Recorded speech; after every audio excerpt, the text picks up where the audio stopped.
seen things. Recording in progress. But this is I put this out here, all these different things that I've done, just because it's another way to find a hook. Whenever you're talking to a client, you always want to make sure that you're being curious, find out about them.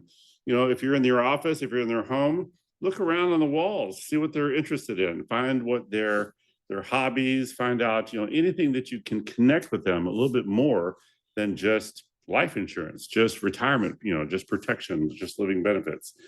And a lot of these things are kind of strange.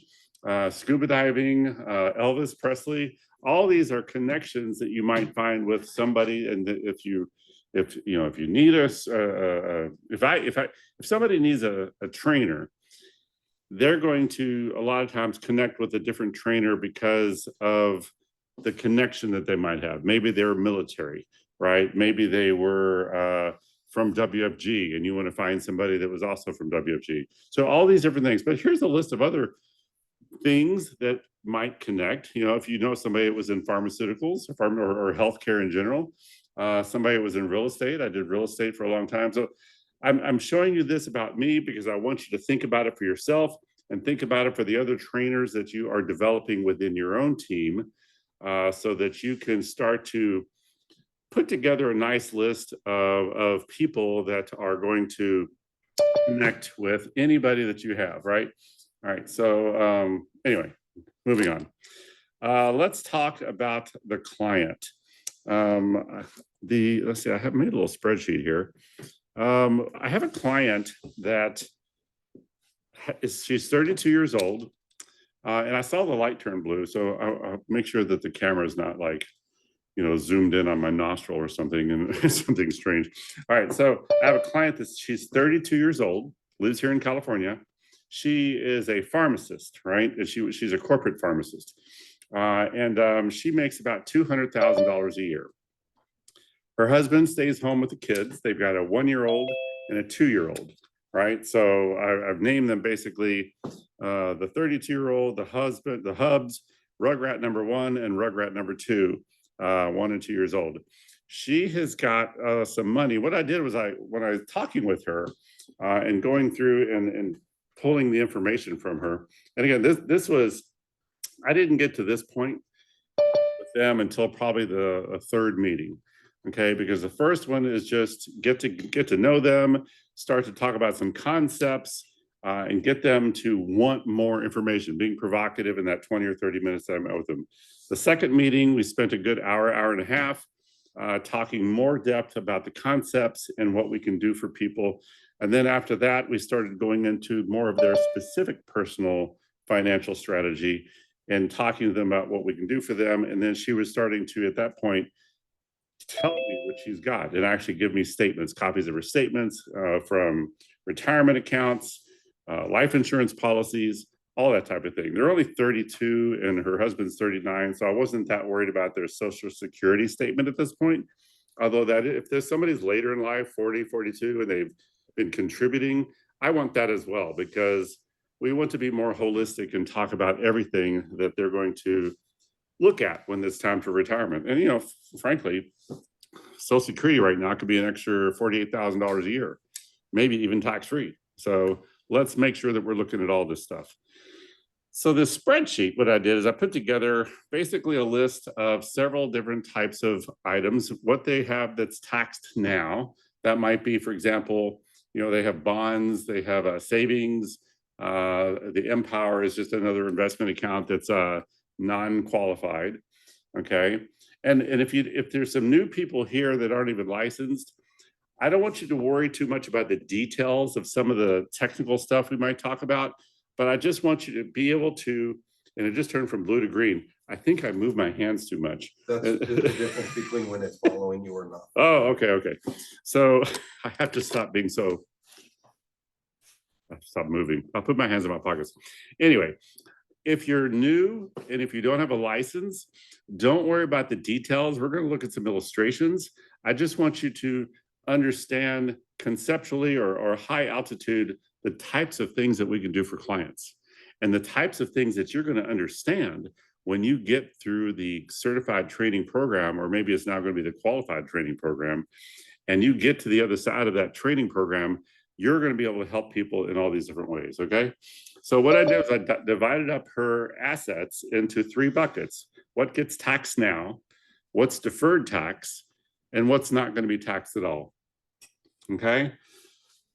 Savings, stock, things where they get a statement every year. Maybe they make dividends. Maybe they're getting rental income, things that are going to be taxed every year. I put that in one bucket. And you can see they've got about almost $51,000 worth of tax now items. Tax me later, she's got a 457 that she's paying into right now. And that's almost $95,000 that's in that account. And then she's also maxing out her contribution to that. So just like a 401k, there's only so much that you're allowed to put into that each year. And at this point, it's like 23,500 is what she's putting into it, right? Because that's all she can. Why isn't she putting $30,000 into it? Because she's not allowed to. She could, because she makes more money. She also has a pension account that's from CalPERS. She's had it 9 years. It's vested. It's a little over $118,000 in that account. All right. So there's $213,000 right now in her tax me later bucket. And then in the tax me not at all, well, she really doesn't have anything. There's no Roth, not that she's qualified to contribute to a Roth, right? There's no life insurance, or no cash value life insurance. I threw Social Security in there because obviously that might be tax free down the road. It just depends on what Congress does with Social Security and what it'll grow to. I mean, she's only 32. So we're looking at another 30 years before Social Security, maybe 35 years. Who knows how long it'll be at that point. But I just threw it in there so it's something else that she could be thinking about. She also has real estate. They have their own house that they live in. The value is about $645,000. I want to know these things. They have $470,000 mortgage on it. So there's about $175,000 of equity, right? How much? 175? Is my math wrong? Already? Okay. Okay. I don't know how long they've had it.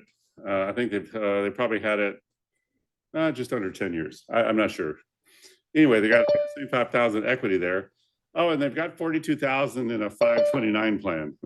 So these people are, maybe they're not using the best tools, but I love the fact that they have the mindset of saving and saving a lot. But actually, their family contributes like $10,000 a month. They have family members, grandparents, all these people that I'm sorry, a year. Thank you.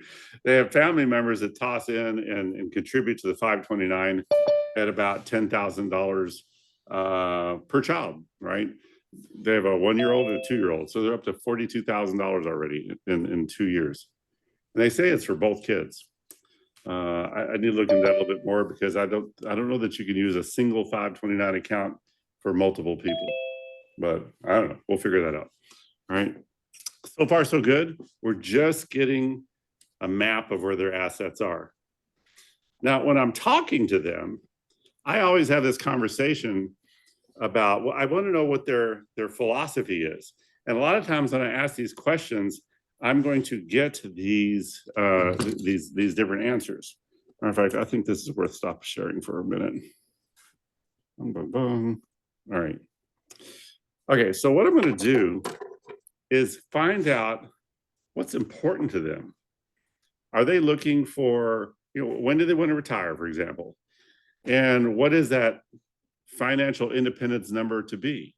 All right, do they want to retire at 70 years old or at 40 years old? I mean, you never know. People tell you wild things, right? But the fact that they're only in their 30s, she's only 32. I don't think she's going to want to wait till she's 70 to retire, especially when she's making a couple $100,000 now, right?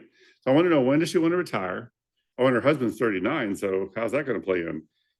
How much do they want to live on when they're retired? And that's kind of we have to figure out that number based on today's dollars. Because if you're making $100,000 now in 30 years, what's that going to be worth? Not much. Well, but we have to have somewhere to start. So I want to find out when they want to retire, how much they think they want to retire on. I want to find out their estate planning ideas. In other words, do they have the mindset of leaving lots and lots of money, lots and lots of estate. They want to leave, they want to set their children up and their grandchildren up with millions and millions of dollars. Or do they want to die peacefully in their sleep at 99 years old with $4.62 in the bank because they've been successful in spending everything they've got, right? All the way down to the last moment. And then the kids are on their own. They can go make their own money. Why should I leave them millions of dollars? I've worked my butt off all of my life. Let me enjoy my retirement to the max. So people have different ideas, right? I want to know. And even talking to this couple, the husband and wife, it's like, well, we had a conversation about that and we don't really agree too much. So they have different ideas as to what they want to leave to the children and how much they even need to have, for example, when they're ready to retire, what that financial independence number is. When it's interesting when you ask some people what they want when they retire, how much do they want when they retire? Some people will tell you what the income, the cash flow is. In other words, I want to retire on $100,000 a year. And some people like these, they think in terms of net worth. So the husband said, oh, we need to have $1 million when we retire. And she's like, no, we need to have $5 million net worth when we retire, right? Even that might be anemic if we're talking 30 years down the road. But anyway, we got to have something. We have to understand what their priority is so that we can design the strategy, their policies, their annuities, whatever it is we're going to do. We have to know what our target is so that we can design it appropriately.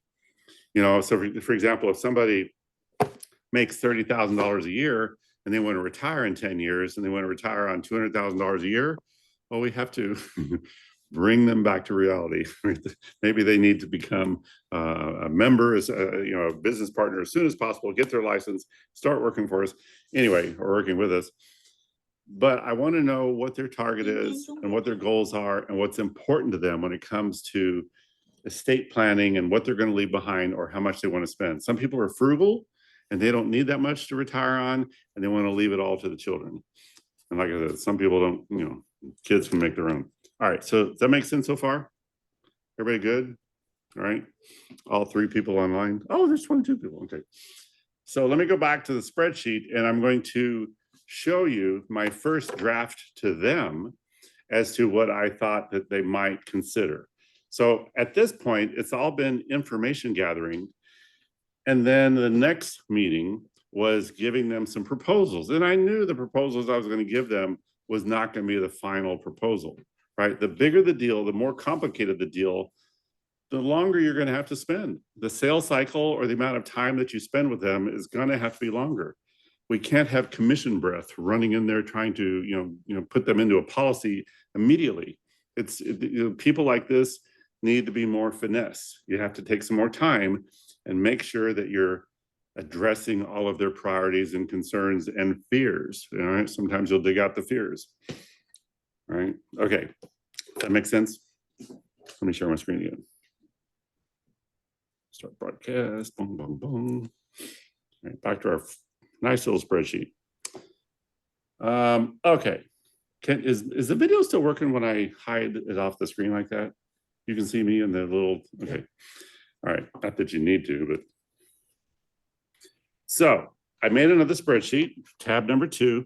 Now this is the same, the top part is the same, right? The second part is what I'm proposing for them in 20 years when she's 52. Because she told me, I left this part out. She told me she wants to retire in 20 years. She wants to retire when she's 52. So that tells me a couple things. Number one, we got to have a plan that's going to get them to their number in 20 years.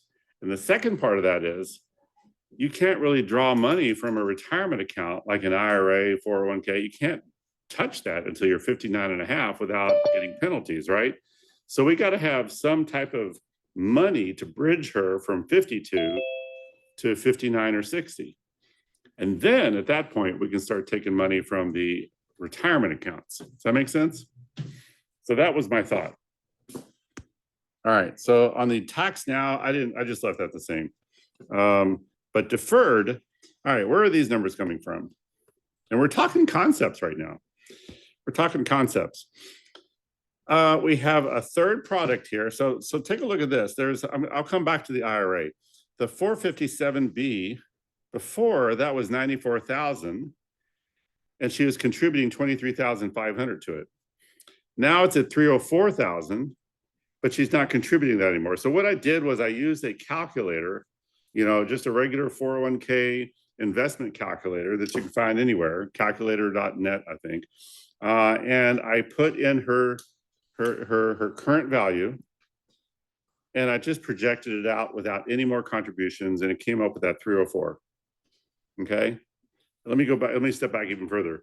My intention is to take part of what she's saved in the tax deferred bucket and bring it into a safe harbor, like a fixed indexed annuity, because everything she's got right now is market volatile. It's danger. It could all crash the next time the market crashes, and it all goes away. So what I want to do is take 40 or 50% of that and put it into a fixed indexed annuity, a growth annuity at this point, right? Because she's only 32, and let that grow. And that's where the 921 comes from, and I'll come back to that. So right now I left her 457 alone, in other words, the 94,000, and I just projected that out, and I just use a conservative 6%. Maybe it'll be more. All right, maybe she'll get more from that. And maybe she'll continue to contribute to it. I don't think she will, because what I'm doing for her is having her reallocate that 23,500 that's going into a tax deferred bucket into a tax-free bucket that's over here. I'll get to that in a minute. The other part is I'm having her put the 118,000, that CalPERS 118,000, I'm recommending that she rolls that into a growth annuity, because she's only 32. Why do I say growth? Because a income annuity has got that extra fee of the income rider. She's only 32. If she was within 10 years of wanting to start taking money out, then I would say, yeah, let's look at an income annuity. But let's put it into a growth. And your choices are what? Our choices are a growth driver. I'm so dyslexic. What's it called? Growth driver growth. Which way is it? There's Zenith growth, and there's growth driver. Yeah, we're so used to saying income driver. It's growth driver. All right. So our choices are growth driver, which is safer. Maybe it doesn't have the roll-ups and all that type of thing as the income driver, but it's got a smaller participation rate and smaller caps than this compared to the Zenith. So if we're not going to have the guarantees of the 25% and the 10% roll-up, I would rather go with a higher participation rates and higher caps, which you're going to find in the Zenith products. So I'm recommending a Zenith growth, and I'll show you that illustration, but basically putting the 118 for 20 years into a Zenith growth, we could be looking at $921,000 in 20 years. And I wanted to also show her, okay, well, so what? We've got $921,000. She's all about net worth, but I'm all about wanting to make some income when she turns 59 and a half. So what I did, and I'll show you this, is I took that 921 in 20 years, and then I brought it over into an income driver and let it ride in there until she's 59 and a half years old, and then start taking the income out. I don't know if we're going to have an income driver in 20 years. We'll probably have something better. But at this point in time, all I could do is show her what I would do with her money if she was 52 years old now. All right. So far, so good. Again, concepts. This is all about designing her future with all of the tools that we've got. And I'm throwing all the tools. Haven't even gotten to life insurance yet. I threw the IRA in there because when I started adding it all up, remember she said that she wanted $5 million. So I threw a couple more items in there just to get her to her $5 million point. And the last thing that I actually added into her plan, besides her IULs, is that IRA. So I was going to have her contribute $7,000 a year to a flexible annuity that we've got. And again, that would be a growth at this point. So a fit growth annuity where she can put $7,000 a year in, maybe later it'll be 8,000 and 9,000 and 10,000 because that cap goes up, almost every other year. But the bottom line is she can start contributing $7,000 a month, a year now to a traditional IRA. She can't contribute to a Roth because she makes too much money. Don't worry if you don't understand what I mean by that. But putting money into another, so look at this. I've sold her a Zenith annuity at this point, and I've sold her a growth flex annuity, the FIT annuity, where she's contributing $7,000 a year to. It's two products that we've done so far. Now we got to talk about the tax-free bucket. Remember, before she had nothing going on in tax-free, except for maybe Social Security. Depends on what happens with Social Security. But let's start off with the client. She's making $200,000 a year. I want her to have a nice income from that. So I designed, and I'll go through this. I designed an IUL for her where she's putting $3,000 a month into it, $36,000 a year. Wait, what? Or she's putting $22,500 into her deferred account because that's the most she's allowed to. Well, we don't have those limits when it comes to an IUL. So I just proposed to her that she puts $3,000 a month or $36,000 a year into an IUL, and I'll show you how that grows. Well, it grew to 1.4 million in 20 years, and it's going to give her a really nice income stream at that point.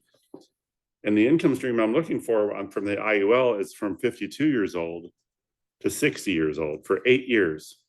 And then at that point, she can start drawing money from the deferred accounts, the annuities, the 457, whatever else she's got, the IRA. So far, so good. So now I've sold her a third product, an IUL. What about hubby? We got to protect him. Don't think that just because somebody's not making a salary that they don't have an insurable need, okay?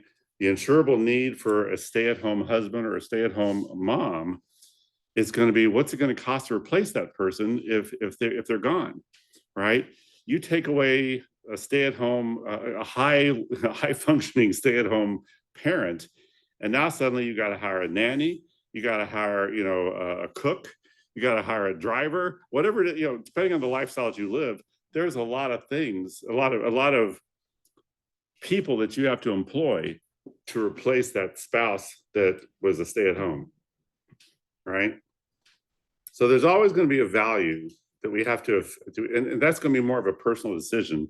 But we don't want the one that's making so much money, $200,000, to suddenly have to cut back on their hours, unless they just want to compensate or to accommodate, for driving the kids to school. So it just depends. Again, a personal decision. And I also brought in the house. I said, but within 20 years, they'll have that paid off. I just kind of projected that house will be up to 1.2 million at least in 20 years, right? Probably more. But now when you add up the value, the net worth of their home and the 2.3 million from these two IULs and the deferred 1.6 million, that's where I got my figure of 5.1 million, where she said, I need $5 million in 20 years. This is a little more aggressive than what she's doing now. But if you want something that you don't have, you're going to have to do something that you're not doing or something like that. All right, so I proposed all this. Now let me go to the illustrator. And I'm going to show you a couple things. And I'm sure I got to log back in because we know how National Life Group loves to be secure. Don't let this stay open for too long. Ayo. Open. There we go. And then illustration. So let's run a new illustration. And let's look at the Living Life Defender. And let's just go in and call the client a 32-year-old female. And we'll leave it as standard on tobacco, although she looked pretty healthy. And we're going to go down here. And okay, there's a couple of ways we can do this, right? The first thing we're going to do is just put in the budget. I like to just play around. 36,000, not a month, but a year. Let's do that. And, a lot of times people will say, well, let's just look at the target premium on $36,000 a year with, just the IUL. And that's not going to be very efficient. I will tell you right off the bat. First of all, it's asking for a $4.7 million policy. Okay, that sounds nice, and you'll make a nice commission, but that's not in the best interest of the client. You go back here. What if we go minimum, maximum cash value? Right? So what that's doing is it's max funding an IUL with a $36,000 a year premium. So we're coming up with the lowest death benefit where we can shovel $36,000 a year into it. Does that make sense? And what does that look like? That turns out to be oh, hello. It's still 2.7. It should not be 2.7. Sometimes these get wanky. I know what I did. Something else I didn't do. We're going to fund this for 20 years, which means I want to make my go with option B for 21 years. Okay, now watch what happens. Again, I don't expect everybody to understand that. Yeah, that's better. So giving us a 20-year window of when we're going to fund this thing for, because she's going to retire. I mean, if she wants to retire, why do you want to fund your retirement? So 20 years of funding, and I want to be increasing for that amount of time, because what it's going to do is maximize the right here, the guideline level. It's going to maximize the guideline level for that particular policy. Again, if you don't understand what the hell I'm talking about, don't worry. This is the technical part of designing an IUL for maximum cash, right? And what I'm seeing here is that it says, well, if you want to shovel $36,000 a year for 20 years into an IUL, the smallest policy that we recommend with the software is $978,000 policy. That's almost $1 million bucks. Okay. So what I'm going to do is I'm just going to go over here and round it up. And I'll show you. There's a reason I want to round it up. So $1 million bucks. And now you can see the guideline level is a little bit more than $36,000 a year. $785 more. Now, that's not bad, because what do we have here? In 20 years, there's our 1.4 million. Remember the spreadsheet? I said 1.4 million after 20 years is what I wanted, or what I got. 1.403. Okay. And that could, income is just depends on how we design this. All right. So if I go to death benefit and say, all right, well, let's take distribution and let's solve for income. Let's see what that does for us. And let's go from 21 to 29. Remember, I just wanted for 8 years. Solve for income from year 21 to 29. What do you think it's going to look like?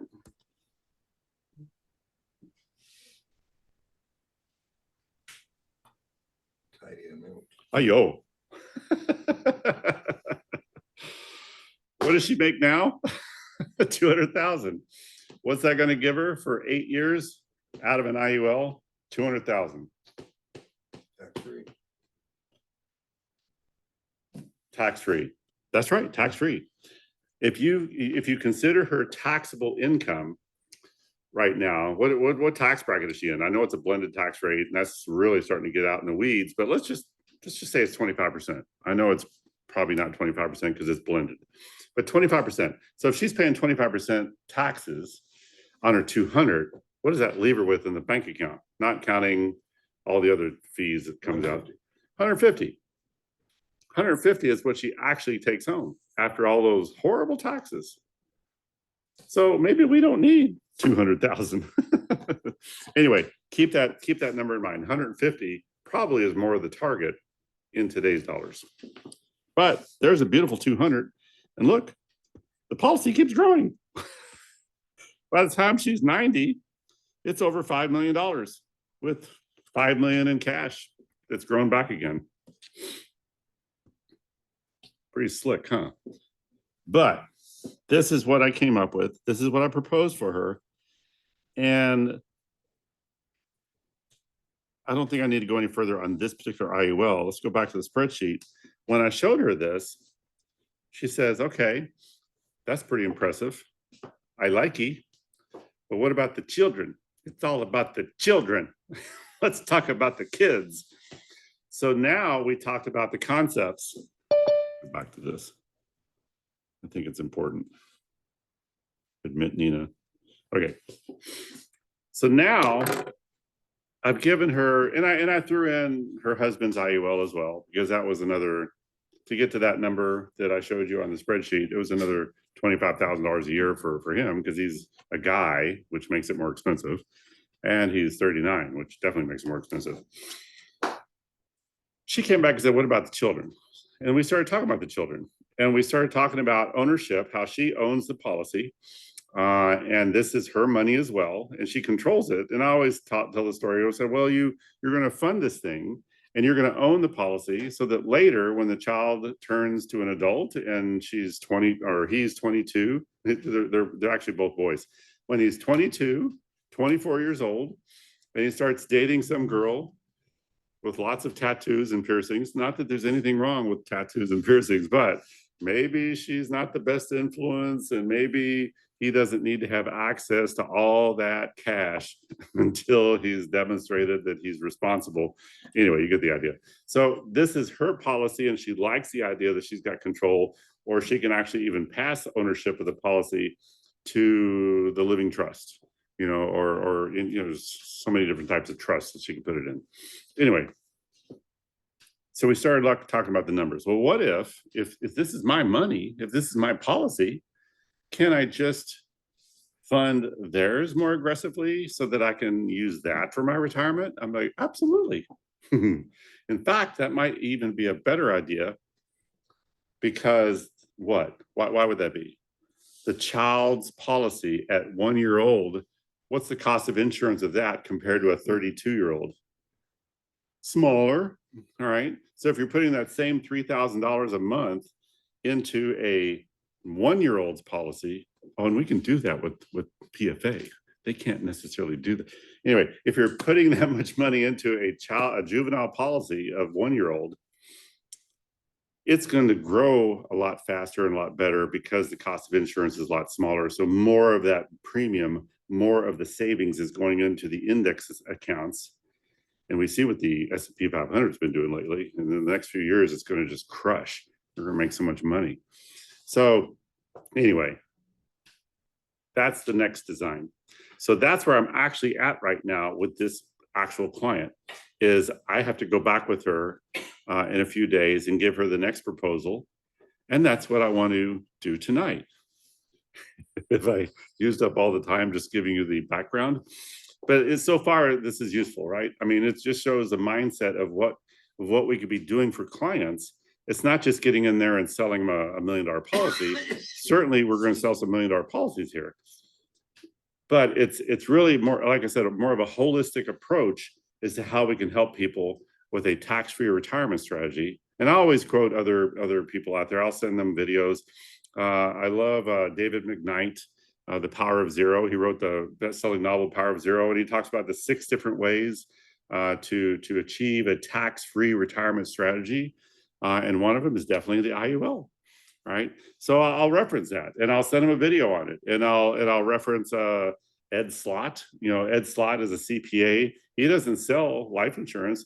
He's just really, I don't know how many people have heard of Ed Slott, but he's really big on teaching people to get out of tax deferred and get into tax-free methods of retirement, because tax deferred is just kicking the can down the road. You're saving on the seeds, but you're paying on the harvest, right?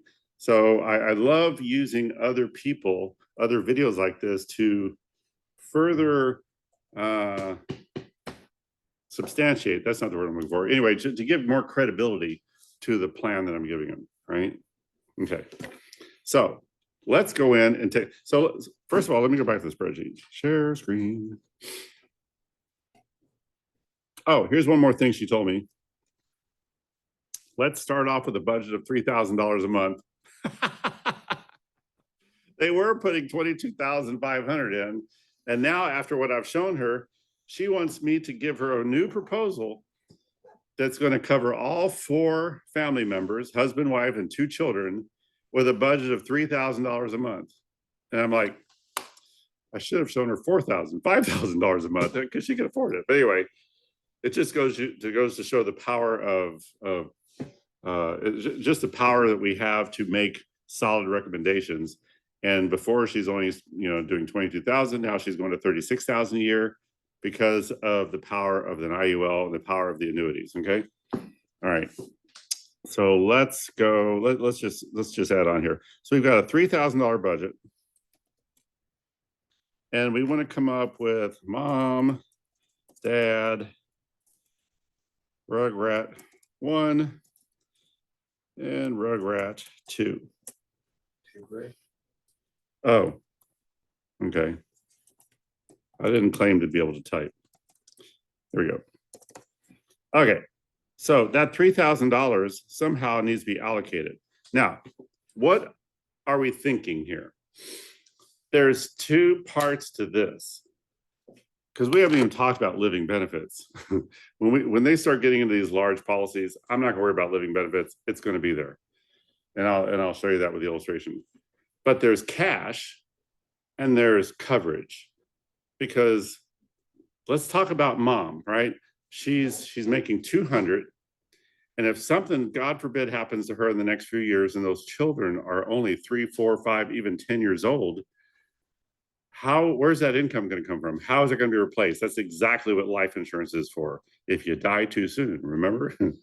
So we got to have something going on for mom, at least for 20 years, right? To cover the dime method. This is what I like to use, the dime method of giving her enough coverage.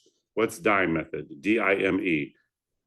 Pay off their debts. They don't have debts, right? I mean, they have a mortgage. So pay off the debts, replace the income for 10 years, at least 10 years worth. Actually, it should be 20 years worth because the children are only 1 and 2, but let's go with 10. Pay off the mortgage, DIME mortgage, and put aside money for the kids' education. Well, that's kind of already happening with the 529. I didn't really worry too much about that right now. I just went with her income of 200,000 times 10. What's that? 2 million. So mom needs 2 million. Oh, let's pay off the mortgage. That was 475,000. Let's round it up to 500. We need 2.5 on mom. Does everybody see that? Not worried about income. I want her to be covered.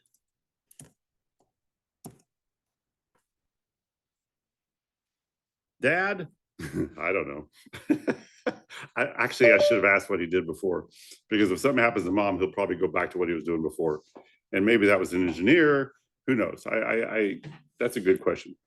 But we want to give him some kind of coverage for all the reasons we talked about before. And then we want to cover the children.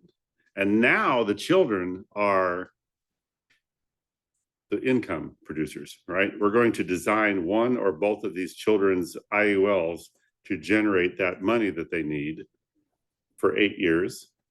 And if we do it right, we're going to design a policy that's going to give mom and dad the income for 8 years. And then they can stop taking money, or they can continue. It's their policy, whatever they want to do.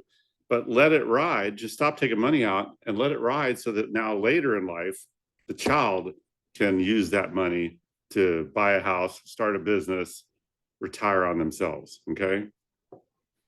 And there's 2 ways we can look at it. I don't know if there's a right or wrong. You could do like half and half between the 2 children. But I just went about it a little different way. So let's go into it. Am I sharing still? Yes. Okay. So let's go back and start a new policy.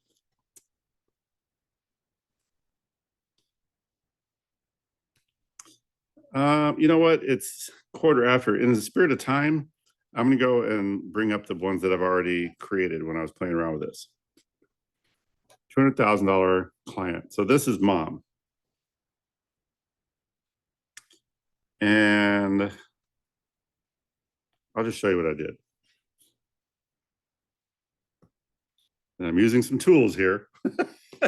How many are appointed, licensed and appointed in writing policies? All right, so most of you. Okay, cool. So this stuff makes sense. Again, there's a bunch of people out in Zoom land. But if you're not appointed, licensed, appointed, don't worry about these little details I'm showing you. Just again, understand the concepts of how amazingly powerful these tools are and how we can help people. Okay. $500,000 policy. I'm going to fund it. She said starting off, $3,000 is her budget. So I'm putting $300 into hers. Let's go put a $300 number there. That's going to be the amount that we're paying on our premium. I'm going to do that for 20 years. And then the kids are paid off. And I'm going to start reallocating that $3,000 to her. She doesn't have to, but I'm just, again, it's an illustration. So you can see that year 1 through 20, $300. Year 21 through 30, if she wants to, $3,000 a month. And by then, who knows what their financial situation is going to be? She might be making $500,000 a year. Both of them might be, they may love what they see so much. They're going to be making 5 diamonds, 10 diamonds with PFA. Who knows? But I'm just saying 3,000. All right. And because we're only starting off with 500, we'll turn on that gap protector and we'll give them 10% a year.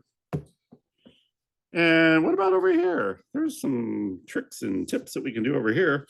I went ahead and gave her a gap protection rider. I'm sorry, CMC rider. We already talked about the gap protection. CMC rider, I gave her another 1.5 for 30 years because we're going to fund this for 30 years. 1.5 for 30 years. And that's at $300 a month to start off with. Okay. What's that look like? Quick view. 3,000 for the first year. And actually, remember, it's 3,000 for the first 20 years, but I turned on the gap protection rider. So everything's going up 10%. Because she said, let's start off with 3,000. That's telling me that she wants to continue to increase. So the death benefit right here is $2 million. $2 million death benefit for mom. And that is going up, up, up. Now there's a bunch of zeros on the surrender value because I did not design this for cash value. I designed this for protection, right? Because I look at that. When I see a bunch of zeros, it scares me. I never want a policy to lapse or get into trouble down the road. And the best way to avoid that is max funding an IUL. But we have a little bit different approach here. At least we have enough flexibility that we can go anywhere from 2,800, preferably 5,400, and all the way up to $76,000 a year if she starts making more money. And then after year 20, we go to 36,000 a year. And now we're growing that thing up. So by the time she's 30 and that CMC rider falls off, this drops back down to $1 million. But her insurable need changes because now the children are grown up. They're going to college. They've left college. They're on their own.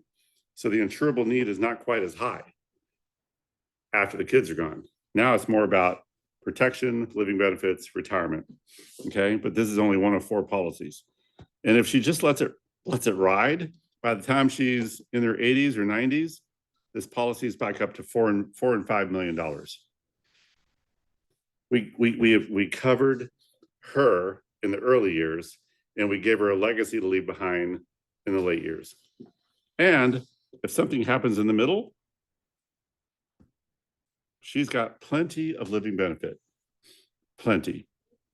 75 years old, $30,000 a month for chronic illness. Get out of here.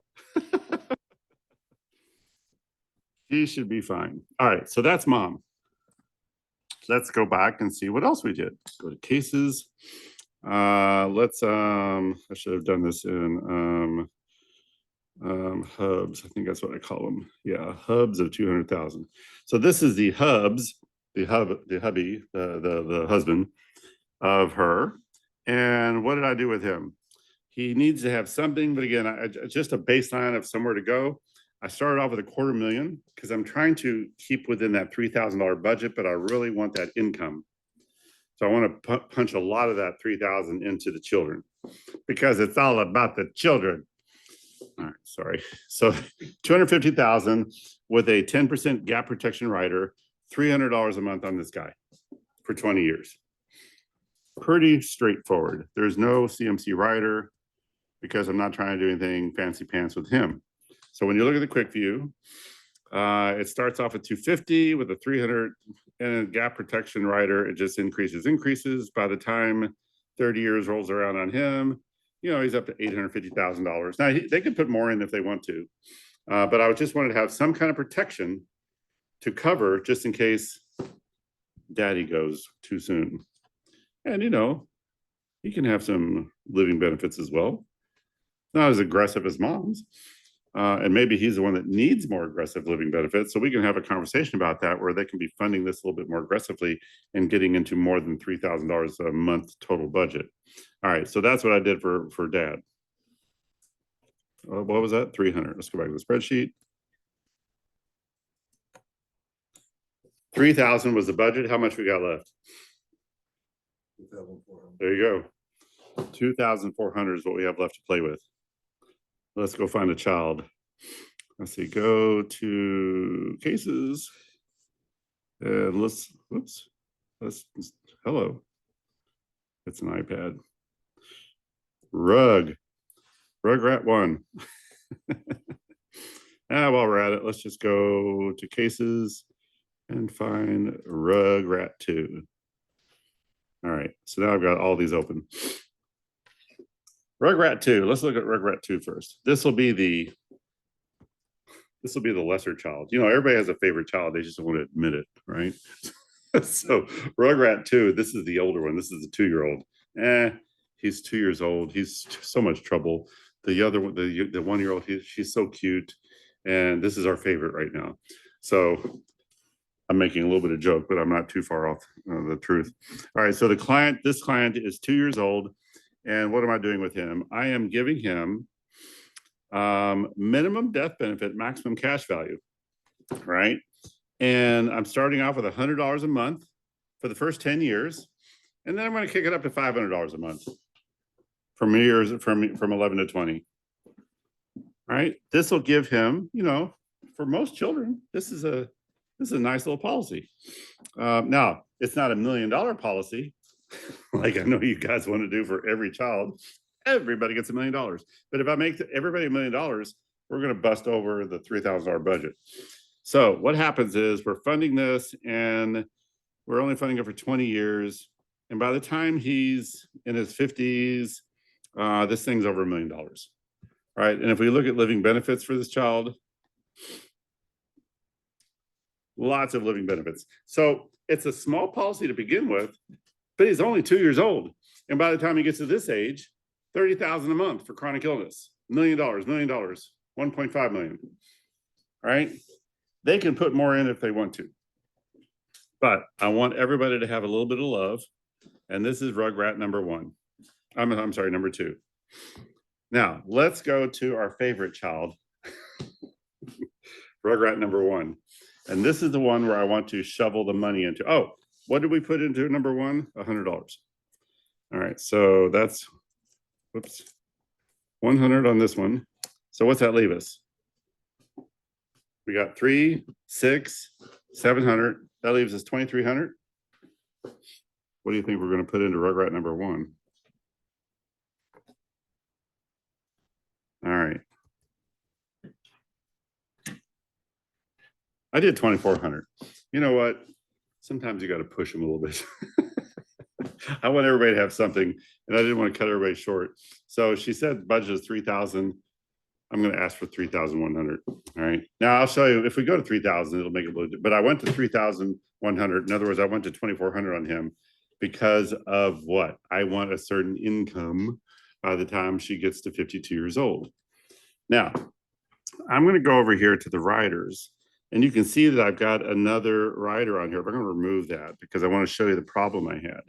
So if all I do is give, oh, Here's your favorite child policy, $1 million. Y'all love that. So there's no CMC, there's no gap protection rider because I'm designing it a little bit more manually. And why else? Why can we not have a gap protection rider on $1 million policy? That's the maximum. That's the maximum. You know, once you get to $1 million, you can't have gap. All right, so $2,400 a month. And I'm not going to show you the distribution yet. $2,400 a month, but that's if I go to QuickView. Look what's happening here. I want to put $2,400 a month, which is how much is that a year? Let's see, 2,400 times 12. That's 28,800. Yeah, the first 2 years I got the full amount that I want, 28,800. And then it starts getting janky on me. It went down to 17,000 and 6. And look over here, the guideline level is only 20,000, but I want to put in 28,000. So what does that mean? The policy is not big enough. I don't want to go over $1 million because now we got to start justifying things. It gets more complicated, but what can we do? Well, wait a minute. Back to the spreadsheet. I did something on purpose. We need 2.5 million on mom, but how much has she got so far? Let's go back to the $200,000 client. 2 million. I've only given her $2 million so far. I want to give her another 500,000. So where's that going to come from? Rugrat number one, the $1 million policy. I'm going to go to that CMC rider. I heard it. Heard somebody whisper CMC, CMC. All right, so I go to CMC rider. I add the insured. In this case, it's going to be the parent. And I'm going to do mom. And she's only 32. And I'm going to put another 500,000 in.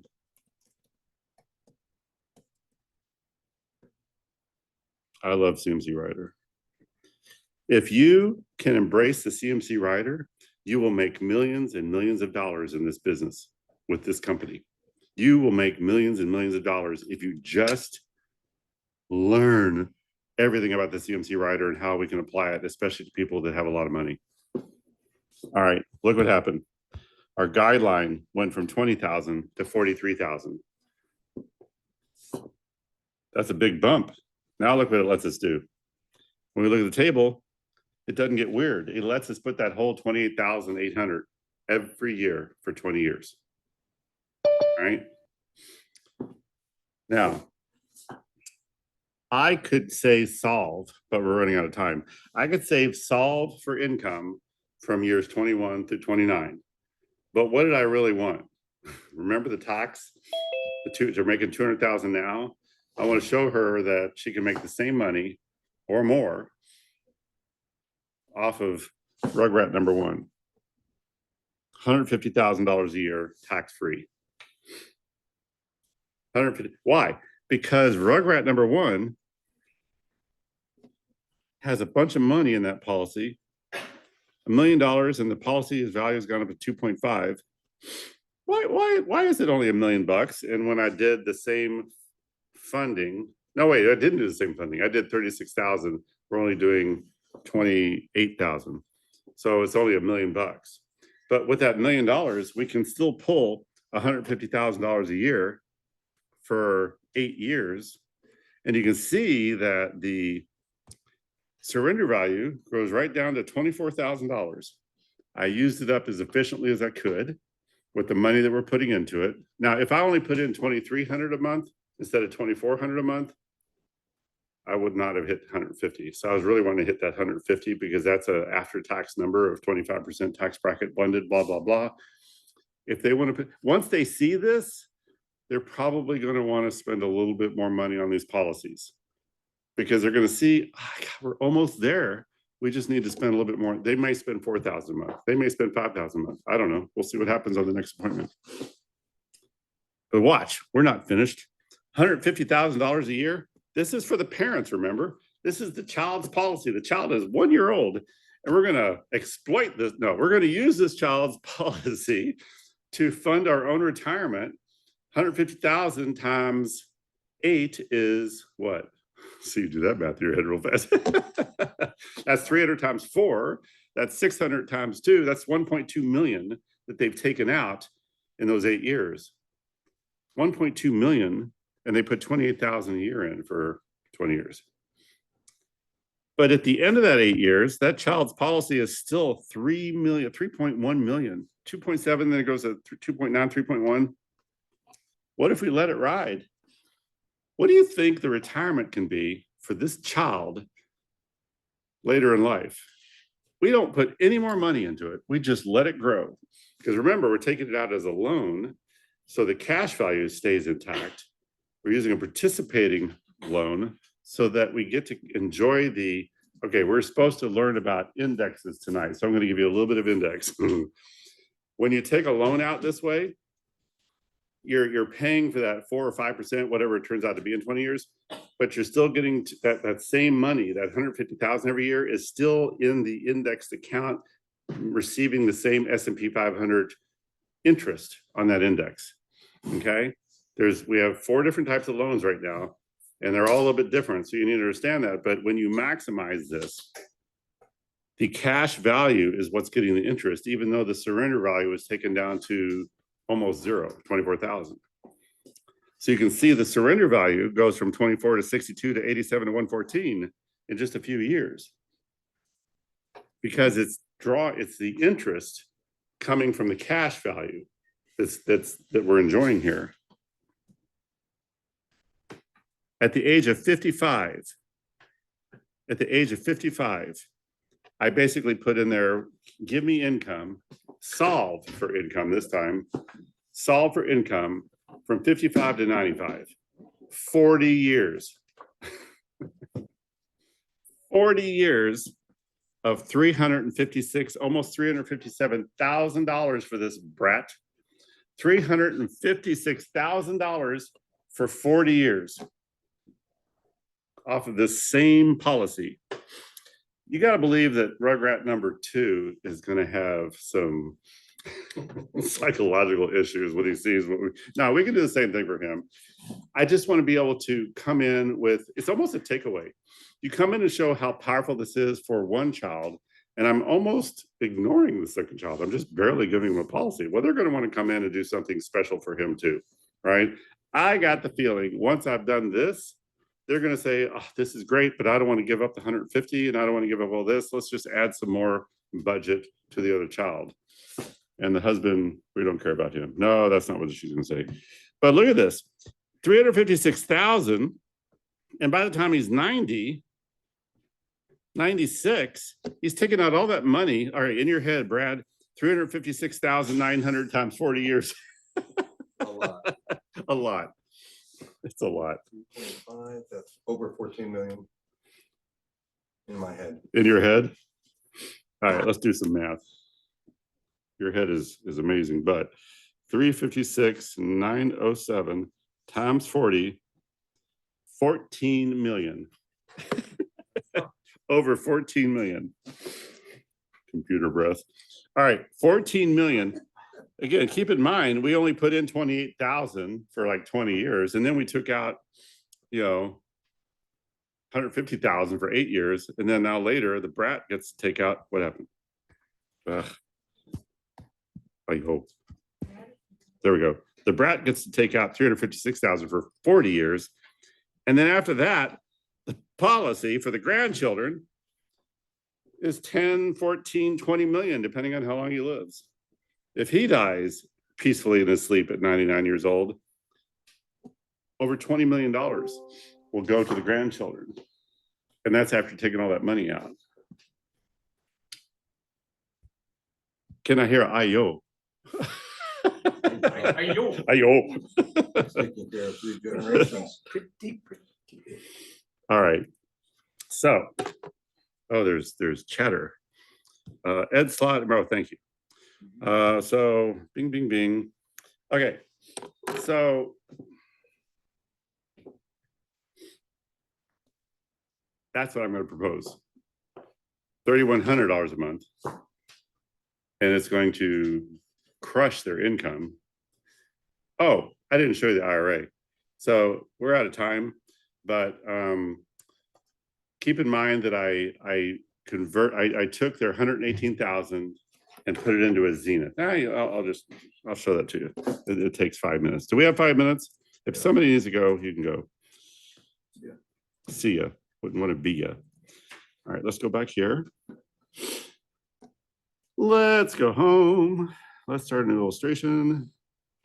I think it was 119. Oh, we're going to do a Zenith growth. And how much was that rollover? 118. All right. So we're going to do, it's definitely qualified. So we're going to do a just traditional IRA for a girl who's 32 years old.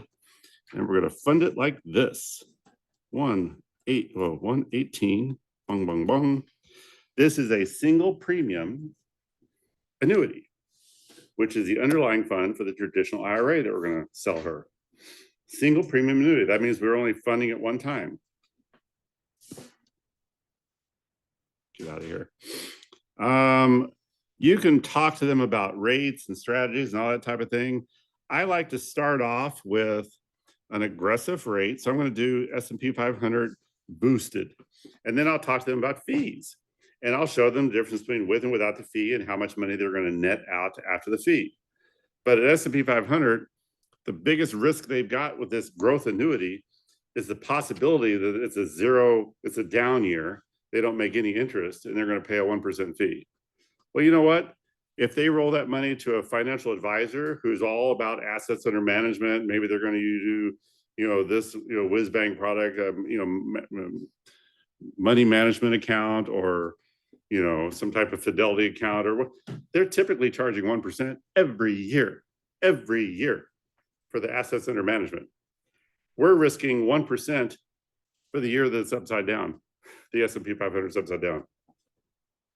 I think that's a pretty good deal. All right, so what's happening here? Quick view. We put 118,000 in it. 20 years later, I must have done something differently because I'm not coming up with the 900 and something. Bing, bing, bing. Let me go back to funding.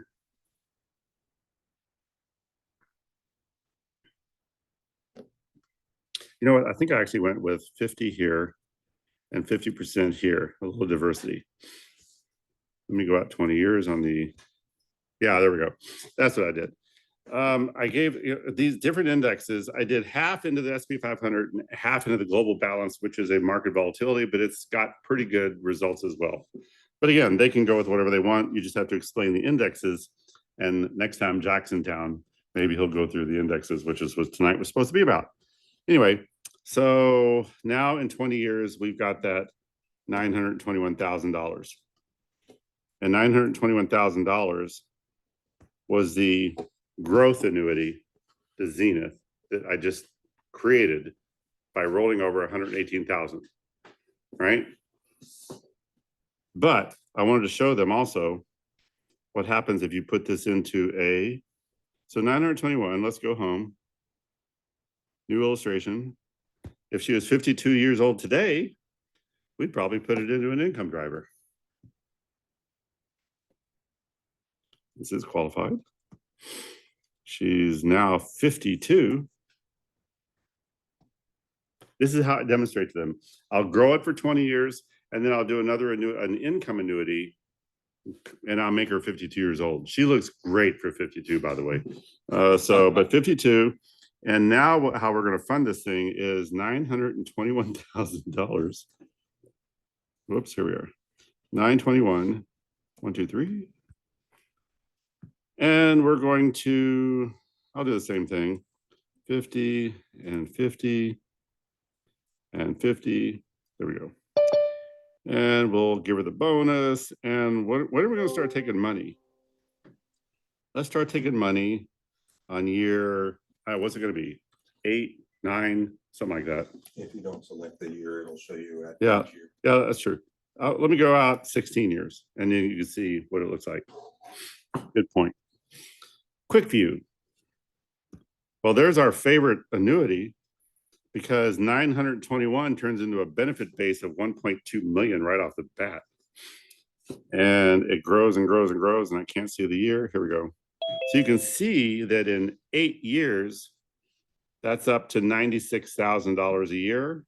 If she waits another year, it goes to 106, 123, 125, et cetera, et cetera.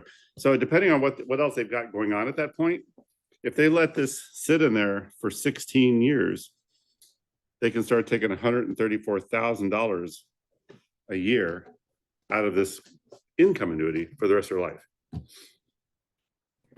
Oh, and by the way, there's also a death benefit. So there's a death benefit. But wait, there's more. Income doubler.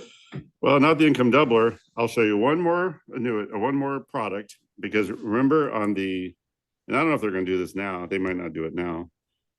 But I wanted her to start funding an IRA at $7,000 a year. All right. So let's go back here and let's just throw one together. New illustration. Which one's going to be this time? She's 32. She wants to fund it every month. Fit growth.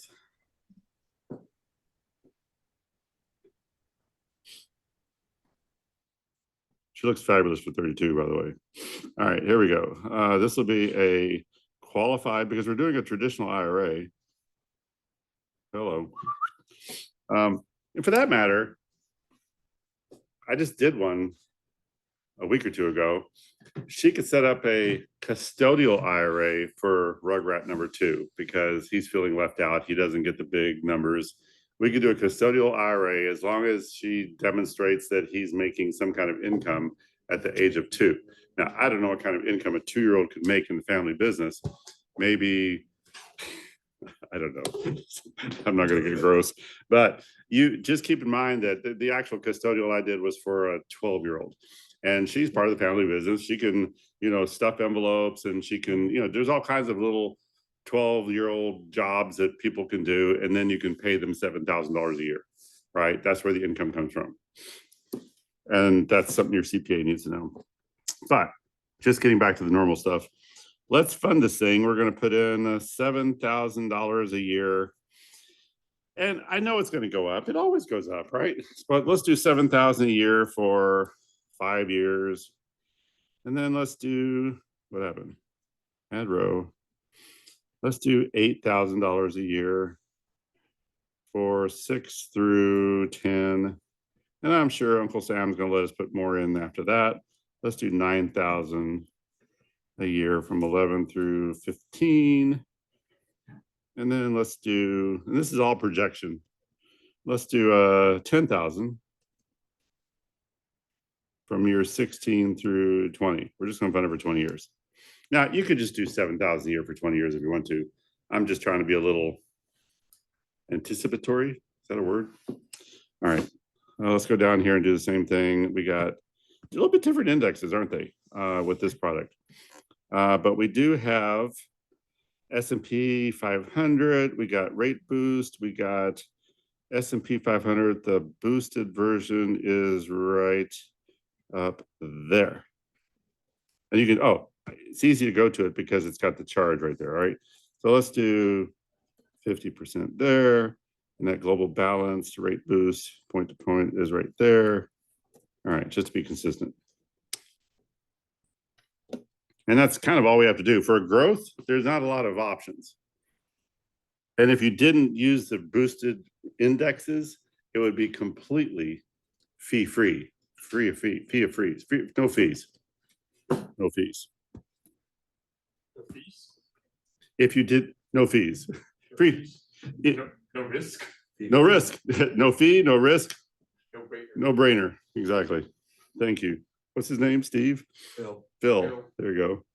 One of those white guy names. Phil, Steve, Brad. All right. So look at that. Look at that income. What was it? What did I was saying we're going to have? 382,000 in the IRA. I did something a little bit differently, but probably the index I did differently. 373,000, 402,000. By the time she's 59 and a half, and we may as well fund it till she's 59 and a half. But even if she stopped funding it after 20 years, you know what, let's go back and, because realistically, as long as you're making money, even if it's from a different account, let's go to age 60. 16 to age 60. And now we've got 906,000, almost $1 million. And this is, okay, so what have we sold this family? By helping them get to their goals. I don't even need the spreadsheet. All right, let's go back here and stop sharing, and then we'll wrap up. Be holistic. Don't just go in there and try to sell somebody a single $1 million policy, or even 4 single $1 million policies, because it's probably not going to work. It might. It just depends on who you're talking to. But in this case, we've sold, I didn't add up the points, but it's a bunch, because we got mom a big policy, we got dad a policy, we got Rugrat number 2 a policy, we got Rugrat number 1 a big policy. We did a rollover of the 118,000 into a Zenith growth annuity. That's a 5th product. And if they bite on the IRA, we're going to start them off with a flex fit annuity growth. That's a 6th product. And we're guaranteeing that if we stay in touch with them, don't leave the business, and don't leave your customers high and dry. Annual reviews. Thank you. Annual reviews, or do a review every time the market does something crazy. The market tanks, do a review at that point, because people are going to be nervous. Do a review. I looked a couple of months ago when the market lost $2 trillion. I don't even know what that is, a trillion, but they lost 2 of them. The market lost $2 trillion. And I'm calling out my customers saying, oh my God, the market just lost $2 trillion. But don't worry, you didn't lose 1 dime. I put you into an annuity, or maybe it was an IUL, or a lot of annuity clients I was calling like that. So it's guaranteeing that if we do the annual reviews, we're going to continue to sharpen their pencil along the way. And at some point, maybe in 7 or 8 or 10 years, we're going to start flipping these growth annuities into maybe another growth annuity, because there's some kind of promotion going on, or there's just something much better than the Zenith growth in 10 years from now that we can turn around and flip them into. And then you'll be selling another product. And then 20 years down the road, you're going to turn that second growth annuity into an income annuity. All right, so now we're up to 4, 5, 6, 7, 8. We're up to 8 products now that we can absolutely anticipate. And then that flex annuity is going to have to turn into an income annuity at some point. So that's number 9. And they may have more children. They're still in their 30s and they're fertile. So who knows? And if they're not, what do we have? Fertility rider. All right. So does that help? I mean, that was a lot of material. And again, if you're not at the point where you can design stuff like this, just keep in mind the high altitude overall accomplishments of what we can do for families. We don't want to sell somebody just living benefits. We want to talk to them about what their fears are.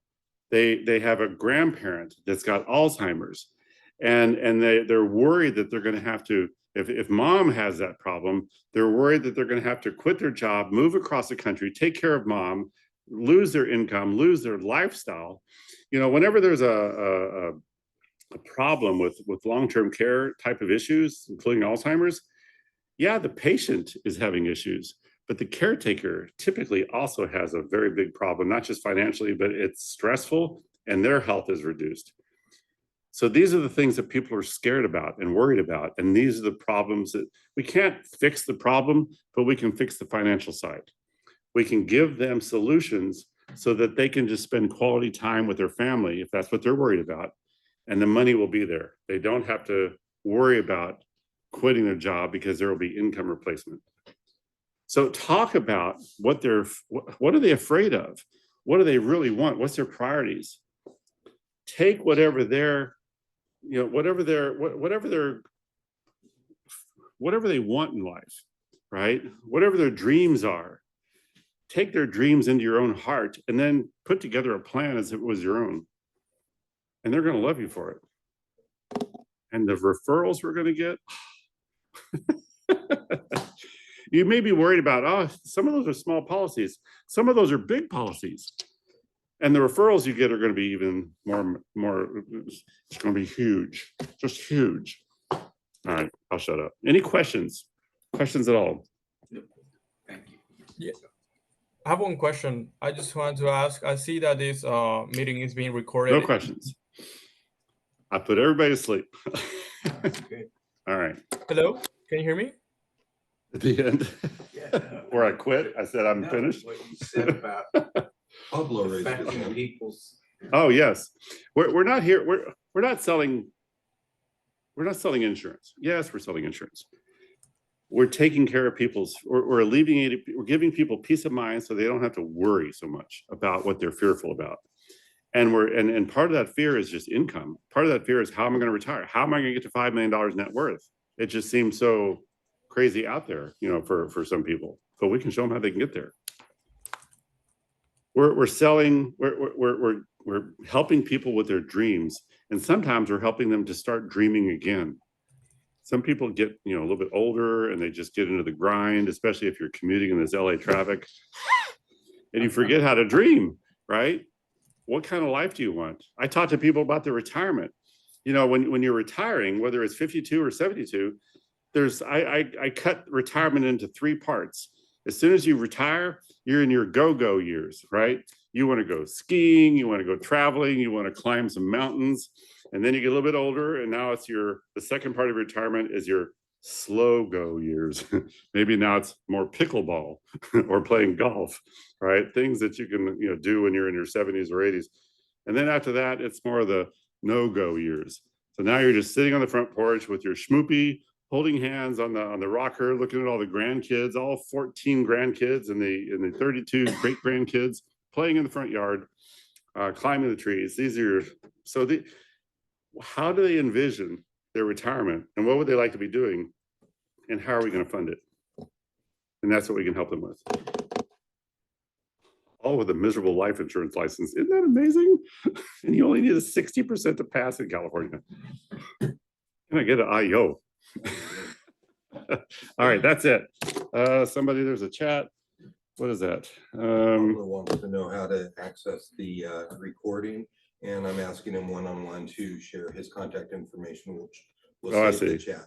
I got you. Okay, beautiful. All righty. And more happy birthday. Thank you, Song.